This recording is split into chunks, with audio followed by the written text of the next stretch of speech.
story is, this story is about the first time that I met my forever family. I can still distinctly recall the brown house that we pulled up to. There were red shutters and a red door. And these people inside this house were to be my forever family. I didn't know it at the time, but they were. When I walked into the front hall, I was greeted by the nicest smell that I had ever smelt, and just all kinds of pictures of happy people on the walls, and they lined the stairs, and I just felt welcome from the second that I walked in. It was dinner time, and it was a little crazy because there were 8 children and 2 adults there already. And everyone was getting ready for dinner, and we sat down at the biggest table I had ever seen in my life.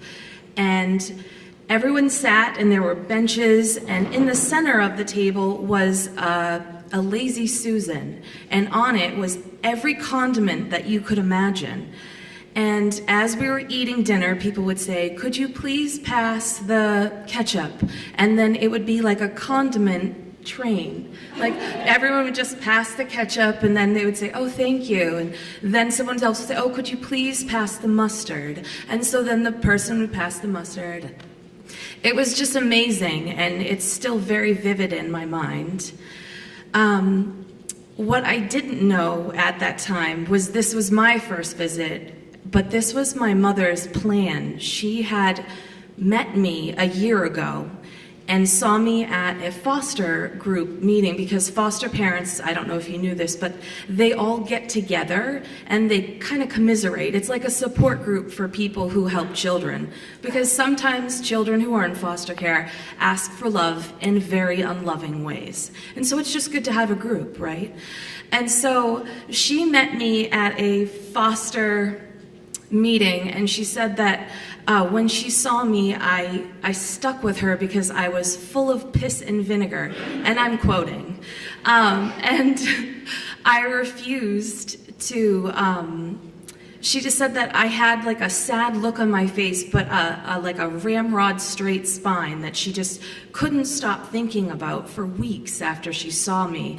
And so she started asking around, "Do you know who this girl is? I really would like to have her." I know that sounds weird, but that's what she said. She said, I just kept asking and asking and asking. Now, my biological family disintegrated. What I say disintegrated because that's an eloquent way of saying it just completely imploded. My birth parents were not a good pair. My birth father was 50 and my birth mother was in her early 20s. We were his third family, and so things just weren't great. So she left, and she left my brother and I in the care of our father. But what she didn't know is that he was exceedingly ill-equipped to take care of children. And so it wasn't too long until DCF, back then DSS, came and took us away from him because we were not being taken care of at all. So this often happened in the 80s as well. Biological siblings get separated. So I was bounced from like 13 families in the short span of a couple of years, and my brother I hadn't seen in a very long time. And I ended up at a hospital for children because I was, I just had a rough time. And so, it just so happened that this meeting that I thought was the first time was not the first time. And these people became my forever family, and I'm ever grateful for them. But it just seems like it was all serendipity, but it wasn't. It was careful planning on my mother's part. And so I'm ever grateful to them. And they're wonderful people. There are 12 of us all together, and we still do a condiment train at dinner every night. Thank you.